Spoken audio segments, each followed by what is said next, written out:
Guys, I am going to ask you to put yourselves on mute because as soon as you make some noise, Michelle disappears and then your name comes up. So Nopat, that would be you. And I don't know who else. I guess I could play around with people. There's a lot of people that I have to manage. So if you could please just put yourselves all on mute. So I want to welcome. Thanks, Nopat. That's great. So Michelle, speak again, honey. Hi. Michelle? There you go. Perfect. So what I want to do is it brings me great honor and excitement to welcome my friend, confidant, a professional through and through, Michelle Gibson Morgan, as our first guest speaker today, as our first guest speaker to our course today. What Michelle and I, we spoke a little bit about what it is that she was going to do and what she would talk about, but we haven't actually spent much time other than me asking her to come and talk to us. Michelle is an educator, a business person, an innovator, an inspirational individual and leader. I know I'm going to make you blush. We've known each other for about 8 years, and I have been in this beautiful opportunity to see her growth and her development and her contribution back to society. What I shared with Michelle is today is about her sharing a story. And this is her story and her words to share. What I want you guys to do, class, is to listen deeply, to listen to what Michelle has to say, um, and to think about how that might resonate with you, how you might take this. We just did self-awareness, how you might take this from an awareness perspective, how you might take this from how I can be a better PM, how I could be a better human, and how you apply it to your life. At this point, someone else is not on mute.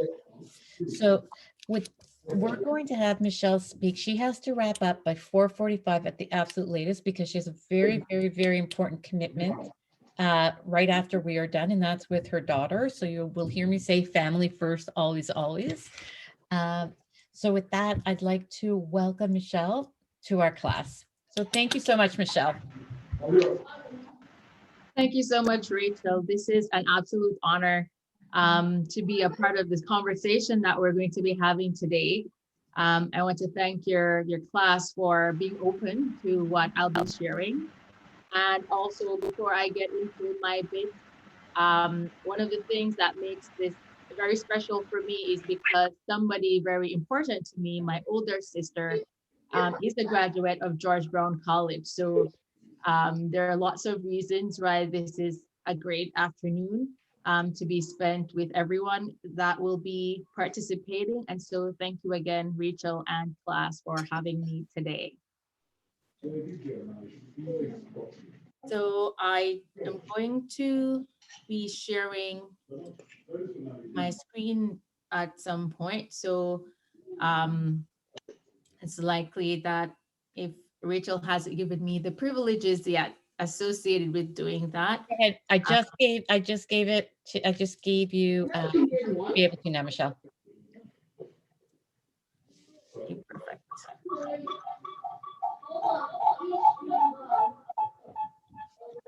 And I'll just confirm that everyone is seeing what I'm seeing. We could see your PowerPoint. Perfect. Yeah. And if you want to put it into presentation mode, maybe that would be more visible for everyone. I will definitely do that, except I have this bar that's blocking me from seeing what I want. Probably your picture. Quite possibly. Okay, if I shut the chat, does that help? And there we go. Perfect. Perfect. So I wanted to share with the group about navigating the people side of organizational change in terms of how that really fits in, or why I bother to have a conversation about that. In my various roles that I've had throughout the roughly 16 years of my career, which I won't go into in detail because you already have my bio.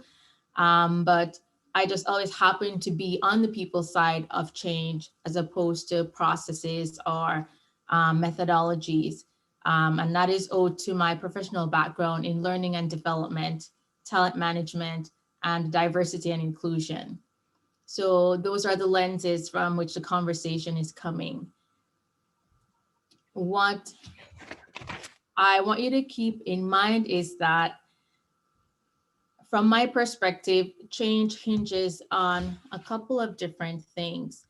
Among those is I see change as being more than just an event. It's really about transformation, more so than anything else. And also, I feel like effective change management hinges on the transformation of both people and the organizational culture. The experiences that I've had caused me to be very kind of emphatic about this point because we tend to get caught up in the project plans and the new technology and the implementation.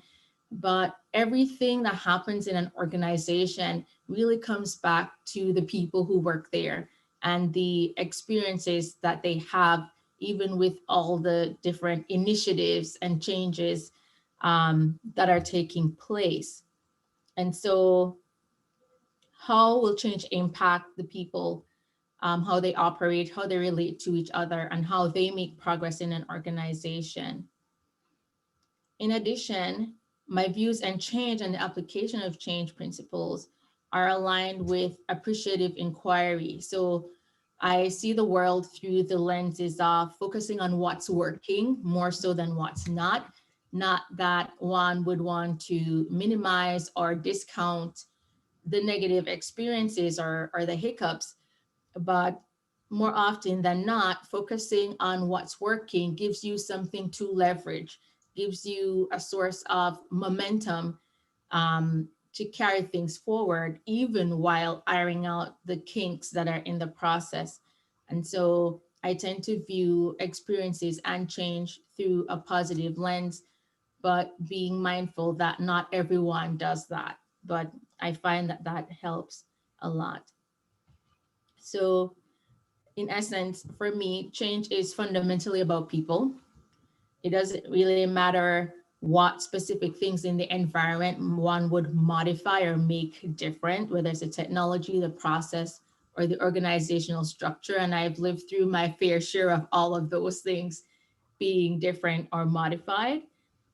But ultimately, it's really about the impact on the people involved and the people who are implicated, because in a lot of changes cases, rather, persons are on the receiving side of change, and there needs to be a lot more emphasis on them and the impact on them and or how they live through changes. So with that bit of background in mind, I'll share a few more points to clarify and give some more context. It's more so from a qualitative and or anecdotal perspectives. So I'm not going to throw lots of stats at you. It's more so about the experiential and or qualitative side of things, um, in alignment with my general view about focusing on people. So how people view organizations also influence their perspectives on change. Um, the the literature in change management would describe kind of different schools of thought around how people see organizations and how that influences how they relate to concepts of change. For me, organizations, just like all other aspects of life, are about learning. And so I tend to subscribe to that school of thought versus a bigger focus on organizational structure and I guess the power dynamics that go with that. I see all the experiences, all the changes, all the things that happen as a basis on which one can learn and develop. And likewise, organizations that are learning organizations tend to be able to ride out the waves of change better. So that's the lens that I put that in, but there are lots of different categories of how people define change and define organizations. um, Everything that we'll do, something, some kind of learning will come out of it, whether it goes the way we want or not. um, that there's always something we can take out of that context or out of the experience. So let's talk about how people experience change from the perspective of leadership. What I found is that effective leadership to support and to sustain change requires buy in from the leaders, effective communication from leaders, and behavior modeling. So, if you're trying to accomplish something or to improve something in your organization, the leaders themselves have to be bought into the idea that it's an improvement. So much so that there is enough discomfort with the status quo that they will want to embrace what is seeking to be accomplished and or the transformation that is being proposed. If not, you will find that it hinders a lot of different things. For example, how much allocation of resources there will be if the leaders themselves see value in what's proposed versus not. From there, once they're fully bought in, then there would need to be some effective communication, because that's how the leaders will encourage others to be bought in to the transformation as well. And in the context of change, there is no such thing as over communicating. It can't be a one off thing. There has to be lots of reinforcement and lots of emphasis, because that's how persons are bought in to the fact that this is for real and it's not just talk, that it's important enough that it's being said frequently enough. And then we go from not just talking about the transformation, but also the behavior modeling that goes with it. You've probably heard the expression, um, you need to have the walk and the talk. So it's not all just talk. People want to see tangible actions, tangible differences versus whatever existed before that, to see indicators of progress. I'm just thinking about my work right now, where I'm focused on diversity and inclusion. In a lot of cases, the feedback that I've heard from employees of my client organizations when I do focus groups, for example, is that if one of these ingredients is missing from the equation, then it causes employees to question the commitment of the leadership to the transformation. Um, so the buy-in, the communication, and the behavior modeling are all equally essential ingredients to move the equation forward when it comes to transformation and people navigating change. Aligned with that, once the buy-in, the communication, and the behaviors align, then it becomes a lot easier for leaders to motivate the employee base to align with the change and to take action, and also to sustain the transformation when it's taking place. We know, just like anything else in life, that motivation um, is what will also help to propel things forward. It's not enough to think it's important, but to be highly motivated, even in those times where the status of whatever you're working on might not be as encouraging as you would like. Just like anything else in life, there will be kinks along the way.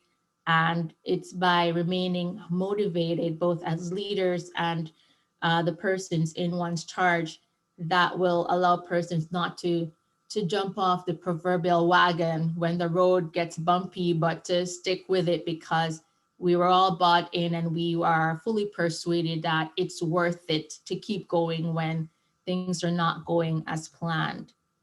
And that's a very, very real thing. Um, so, apart from leadership and leadership skills and leadership attitudes, I'll call it, because some of it is really about the leader's mindset going into change. I've also noticed that outside of the typical technical skills involved with executing on different initiatives and programs and plans and projects, is that there are some trends that have been emerging, and they seem to all be aligned with the people side of change, that I wanted to share with you. Where the points around this came from is that the Change Management Institute, which is a global organization that professionals in the field of change management are aligned to, and there is a Canadian chapter of which I am a member, had published some results going into 2020, and this was all pre COVID 19 as well, that speak to what they were noticing in terms of trends, specifically around skills and competencies for persons who would be change managers or would be leading change. Um, Specifically, among those predictions around skills and competencies that were needed and for which they had noticed there was a gap among practitioners globally was coaching and partnering. Um, some persons might be surprised to hear that, um, instead of some very more technical sounding things, but to effectively lead change and lead people through change, whether you're an external consultant or it's in-house, you need to know how to help people to get to their goals and how to overcome their own personal barriers to advancing on those goals. And of course, being able to collaborate and work closely with others is a key part as well, both in terms of not just getting buy in, but maintaining your credibility and being able to assess the needs of those you're partnering with, that these two things go hand in hand, really. In addition, they saw that adaptability and a continuous learning mindset were crucial, because again, you have to be prepared to adjust and adapt as things evolve. I don't think I need to tell anyone in this conversation that in 2020, that is most evident in almost everything related to life and work, the ability to adapt and to learn and to grow from whatever experiences you find yourself in. And again, this was pre George Floyd and this was pre COVID when this report came out. So that was very timely, that they foresaw these things being needed even without the specifics that we would not have known at that time. And then the other things that were emerging were also things relating to mentoring and emotional intelligence.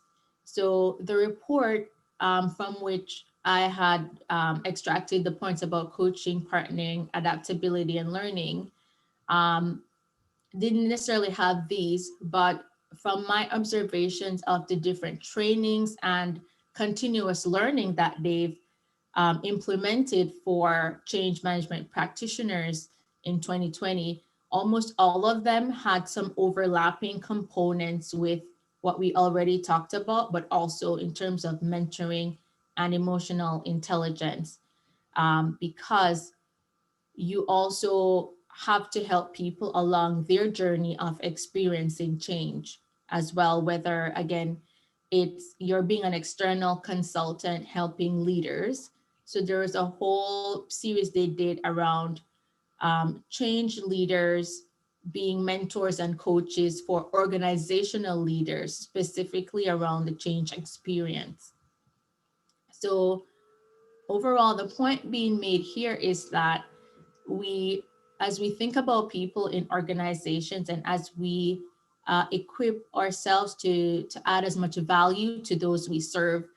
We want to amplify the focus on those areas that will help us to help other people. And hence, the list on your screen are some of the top things that have been observed in terms of trends um, around specific skills and competencies. Hmm.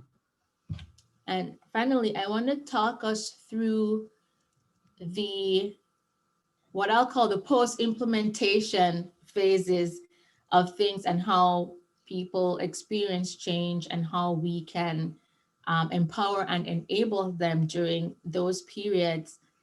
We we tend to see when we have big projects and we're implementing different changes, whether it's process or system or structure, that when persons see change as an event, so the go live date or the implementation date would seem like the end of that journey, when really it's just the beginning of the journey at that point for most persons that will experience the change.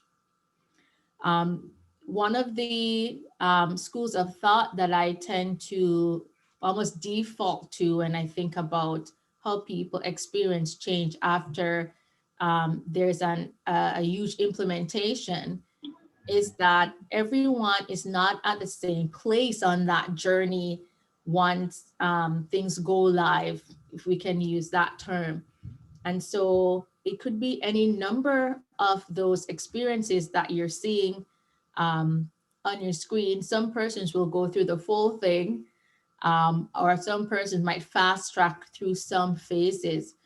But it's worthwhile taking the time to understand where people are on the change curve and also why they're at that point.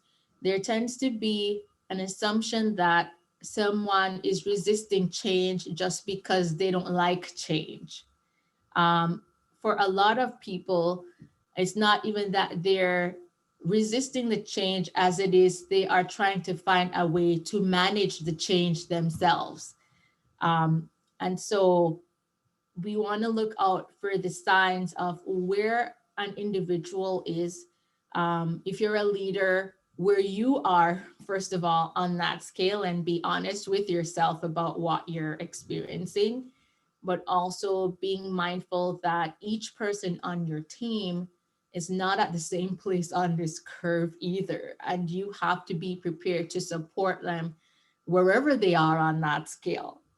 We would want to hope that as soon as the implementation happens that they're jumping to point 0.6 and then to point 0.7. There's no such thing. And so um, part of your job as the leader will be to determine where they are and to get them the resources and the support that they need, even if it's not directly from you and you have to refer them somewhere um, for further support. But the idea is that you have to have on your radar that people experience changes differently, and we have to accept and support them at whatever point of need that you find them.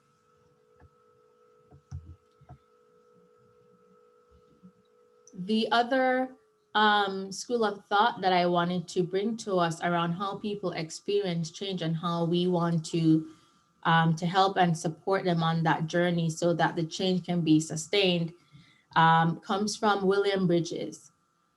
I like this particular approach that he has because it's a bit of a journey. So if you think of the implementation as you're being on the shores at that time, that as you're moving more and more into deep waters, that there is a longing for or a missing what's gone, and all the challenges that come with that. But eventually over time people get to that point where they've come to terms with the realities of that change, and then the change of mindset towards a new beginning. So not so much focusing on what you're moving away from as it is what you're moving now towards in the new way of being and doing, so that you can embrace the difference that it means for your work, for your life, for how you operate. And also, you can embrace the new world, so to speak, as you move forward. So, in conclusion, what I've sought to capture in these few slides are my observations from a qualitative and anecdotal point of view around how people experience change in organizations, and how, as professionals within whatever our spheres of influences are, how we can enable and empower and support others along the journey of managing change. And thank you for your time and attention there. I hope that you were able to glean some useful insights applicable to your work and life. Beautiful, Michelle. And thank you so much. Um, this has been, you've done half of my lesson on change management that comes up way later in the course of Good Love. Do you mind stopping to share your screen so we can see I'm, your face? yep, I'm doing that as we speak. Fantastic. So, So, so number one, thank you. I want to turn over to the class. I mean, I have 1,001 questions, but it's about the class learning and just initiated dialogue. And I'm wondering if someone wants to raise any questions with Michelle around change and her experience, her observations, maybe something that resonated with you that you'd like to expand, that you'd like more expansion on.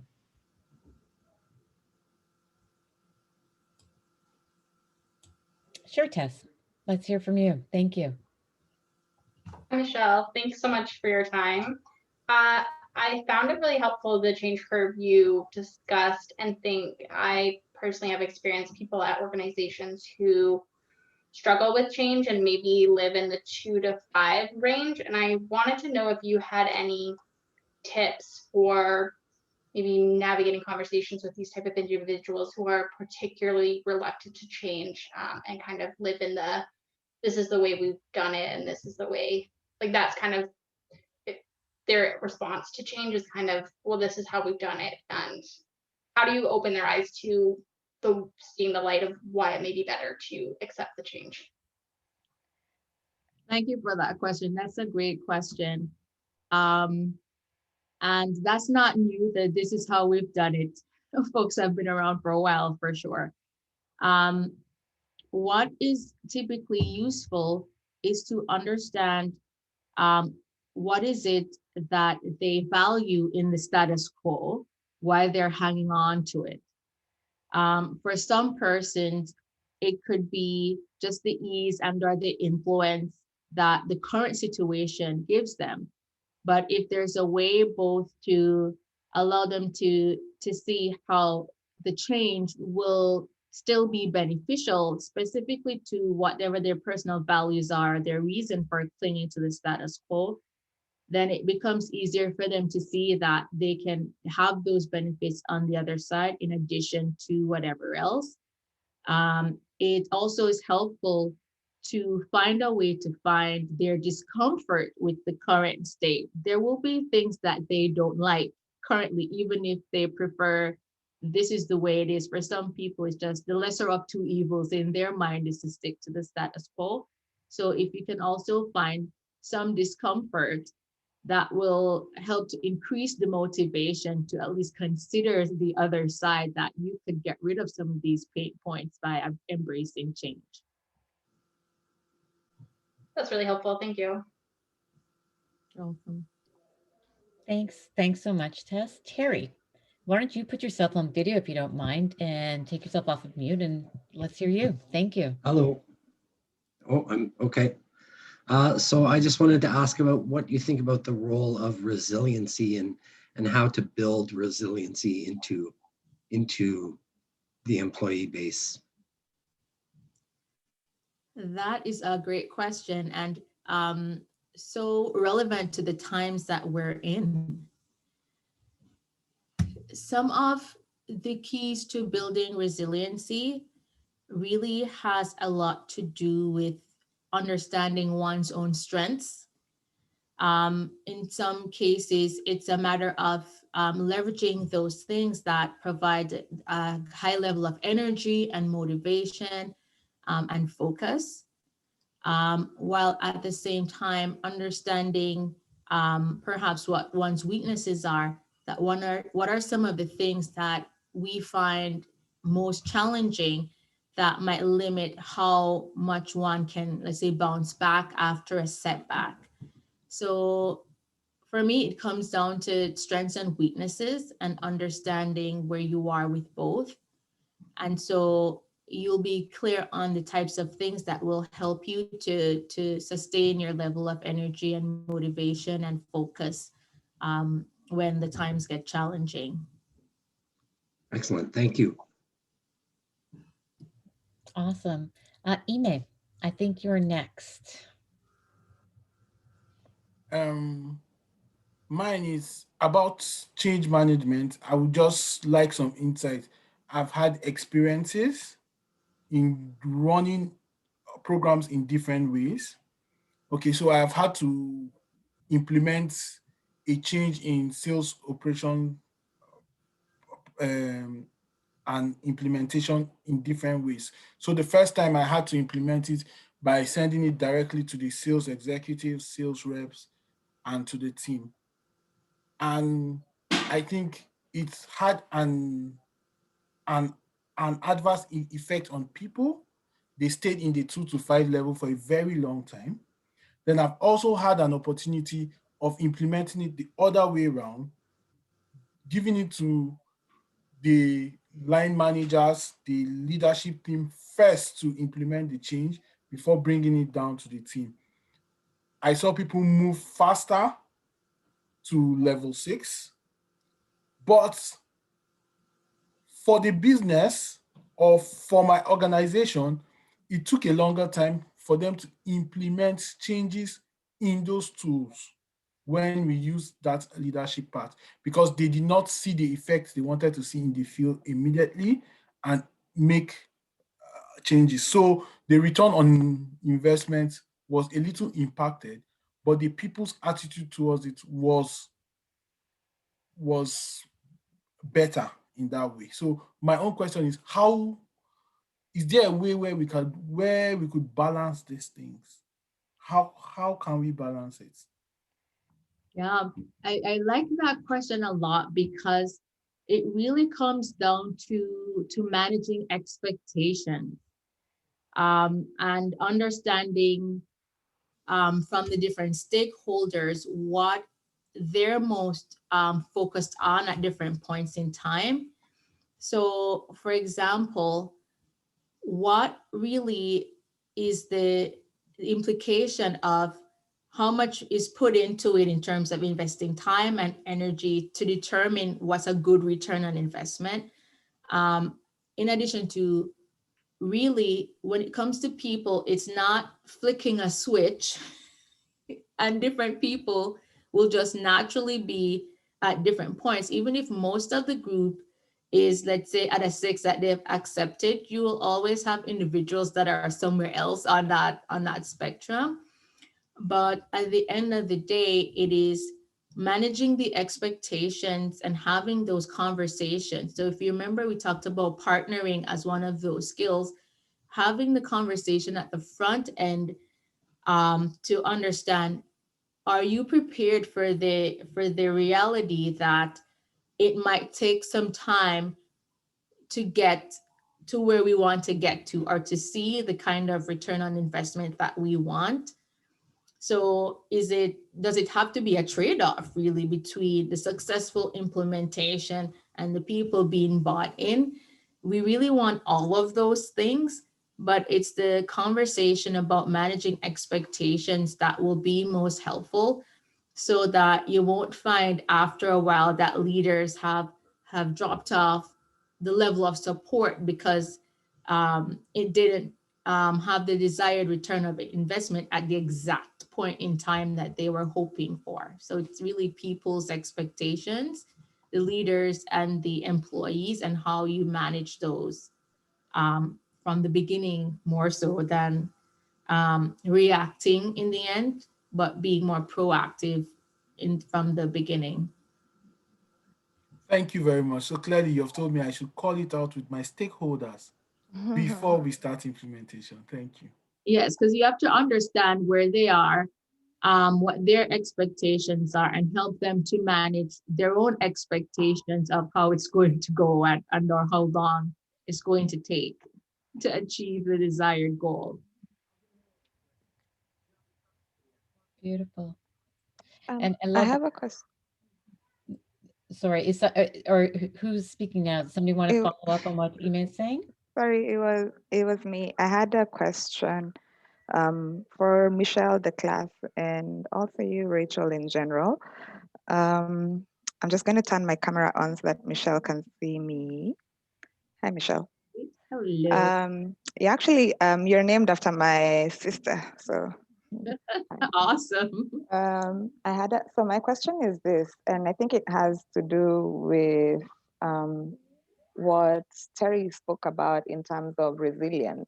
Um, my opinion on resilience is it actually works um, against individuals and certain individuals at that, and especially a lot of my communication will comes from the background of being, of course, African, Black, and being a woman, and the challenges that we face in life in general, and how you're always told, oh, be strong, be resilient, and things like that.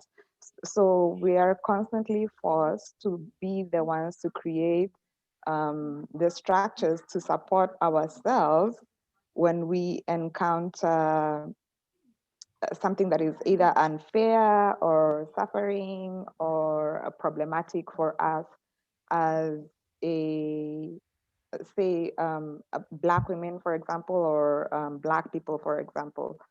So is it possible maybe that we could work towards abolishing the the structures that require us to be resilient, even as, say, project managers or in whatever line of work or whatever we end up doing, even Rachel, say for yourself as a lecturer, how do we work towards bringing down the structure that forces us to be resilient, as opposed to allowing us to flourish? How do we do away with the barriers that force people to suffer quietly, but while showing strength? How, how do we do that? Can we do that? Can that be the focus rather than, building up your tolerance for injustice, say, for example? Wow, that's a good question, Yeah, Alice. that's a pretty deep question indeed. Um, I can take it from a couple of different angles. Let's start with the individual level first, and then I'll tell you from my work, because I've seen a lot of what you're describing is my day job. We will say.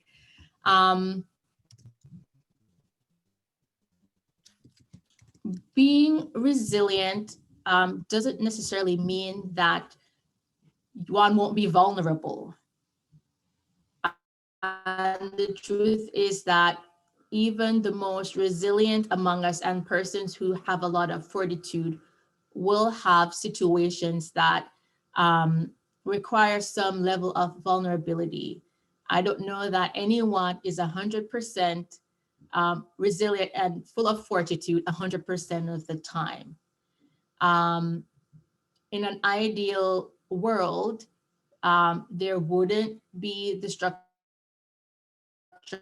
that you describe. A lot of us as individuals being able to find a way to thrive is not necessarily a synonym for accepting the status quo. But as it is, those structures are not going to diminish overnight. So you need that resilience and fortitude to sustain your efforts, to try to bring them down. But in the interim, you also need a mechanism by which to sustain yourself, in the face of those challenges as well. So I hear you. I am a Black woman too, a young Black woman, in a career that puts me in front of audiences that have different identities from myself. And that's the nature of my work with my background in learning and development and diversity and inclusion. And especially when the two overlap, when I am facilitating training on diversity and inclusion issues, that um, it's understanding that different people have different lenses in different situations. It does take concerted effort. And yes, there are systemic barriers that do exist. I will neither discount nor deny that, because I see the numbers every day in my work that points to that. But part of it is encouraging persons who don't understand to educate themselves on the issues, and at the same time having constructive solutions or suggestions as well, that they can action, because learning is not just about what's happening in our heads, as it is also about behavior change, which is why I spoke about modeling the leadership behaviors that we want to see prevail in the workplace, as well. So it's understanding that there has to be a way to not just survive but thrive, and resilience for a lot of people, that's the mechanism through which they do that. But it's also addressing the sources of the barriers in ways that is constructive through learning and through behavior change and through other actionable solutions. Sorry, I think Thank you. what you have provided is so thought provoking. I think we're going to take this one a little bit deeper. You have raised so much for me, and I think for other people in this class as well. I do want to be respectful of Michelle's time, so not to cut off this discussion. And I also want to be respectful of the fact that, so I said to Michelle 4:45 latest, because I know you've got to go. Luke, you have had your hand raised for some time right now, and I'm wondering if you just want to have one last, is there a quick question or comment that you'd like? I want to be respectful of you for your patience. And is there something that you'd like to comment on before we bid adieu to our lovely Michelle? Yeah, actually, I was trying to build up on the question of resilience. I believe the resilience comes from the way the leadership communicate. The structure has been always the top down, and when you communicate to your stakeholder, and at the bottom there is always the baseline, your employees. There will be always some resilience, but when you use the bottom up, chances are people will join you depending to how you sell your idea and participate to your system or your idea, so that the change, the structure can be changed easily without resilience. This is what I believe, and this has been tried in some countries like in Japan. The management in Japan is totally different to Western society. So if we can try this leadership, the bottom up, maybe we can have 50-50, 50 from the leadership and bottom up 50, so that the idea of the change structure can be participating instead of the top down structure. Yeah, it's beneficial when it's a bit of both. I talked a fair bit from the top down perspective, because from what I've seen, some of the biggest hurdles to moving things forward, and especially around resourcing and some other allocations that are needed from a practical standpoint to make the change happen. The top-down approach just helps to move that forward. But bottom-up is just as important, because if people are clear that their points of view and their experiences are going to be taken into consideration when changes are taking place, then they are more inclined to have trust in the process, the people involved, and the outcomes, because they know that what they need was also considered in that process. And so it's a bit of both, absolutely, for it to be the kind of change that is both impactful and sustainable, that absolutely both bottom up and top down have benefits that ultimately result in the benefit for the organization overall. So thank you for bringing up that point. That's right. Thank you. So I want to, guys, we could probably be sitting with Michelle for hours. Yes. We could probably be learning. I know that I learn from Michelle every time we talk, and I mean, I know she learns from me. It's part of the sharing relationship that we have. I thank you so deeply for coming to our class today, for allowing us all to be partners in sharing and learning with you. Folks, there will be some dialogue that will be going onto our discussion boards. And Michelle, if you wouldn't mind emailing me that PowerPoint so I could post it for the class, that would be amazing. I adore you. I thank you. And I know you have to run, so adios to you. Thank you, Rachel, for this awesome opportunity. And thank you to your class as well for the good engagement and questions. Thank you all very much. Thank you. Thank you so much. Thank you, Michelle. Thank you, Michelle. Thank you, Thank you, Michelle. Thank you, Michelle. Amazing. Thank Thank you. you. Thank you, Thank Michelle. you. Thank you, Michelle. Thank you. Nice meeting Thank you. you, Michelle. Thank you. Bye. Have a great day. Bye, everyone. Bye-bye. Bye, Rachel. Bye, guys. Bye, Rachel. Goodbye. Goodbye. Bye-bye. Bye, Bye. Rachel. Thank you very much. Rachel, you, thank guys. you. Bye. Bye. Thank you. Bye, Have, Rachel. Bye, Rachel. have a Thank you. great day, Bye, Rachel. guys. Thank Bye. you. Bye, Great Rachel. learning today. Goodbye to Bye. all. Thank you. Bye-bye. Bye bye. Stop the recording now.